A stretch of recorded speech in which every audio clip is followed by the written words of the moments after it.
সময় বয়ে যাচ্ছে আপন গতিতে। আজ ৪৮ দিন পার হয়ে গেল, অথচ শহীদ উসমান হাদির বিচারের বাণী আজও নিভৃতে কাঁদছে।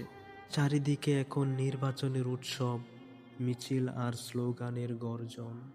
ক্ষমতার পালাবদল আর মসনদ দখলের লড়াইয়ে সবাই আজ ভীষণ ব্যস্ত। কিন্তু এই হুল্লোড়ের মাঝে কি আমরা একবারও পেছনে তাকিয়ে দেখছি?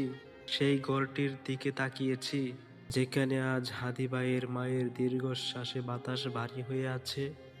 আফসোস, আজ ভোটের হিসাব মেলাতে গিয়ে আমরা হাদির রক্তের হিসাবটা ভুলে গেছি। নেতাদের ছবি দিয়ে দেয়াল ছেয়ে গেছে, কিন্তু বিচার চেয়ে ঝোলানো ব্যানারগুলো আজ ধুলোয় ঢাকা পড়ে যাচ্ছে। আজ যারা বড় বড় প্রতিশ্রুতি দিচ্ছেন, তাদের মুখে কি একটিবারের জন্য হাদি ভাইয়ের নাম উচ্চারিত হবে? নাকি ক্ষমতার এই রঙিন আলোয় উসমান ভাইয়ের রক্তের দাগ চিরতরে মুছে ফেলার চেষ্টা চলছে? মনে রাখবেন, কোনো উন্নয়ন বা কোনো নির্বাচনী সার্থক হতে পারে না যদি সেখানে বিচারহীনতার সংস্কৃতি শিকড় গেড়ে থাকে। খুনিদের বিচার না হওয়া পর্যন্ত আমাদের এই নীরব সংগ্রাম চলবে।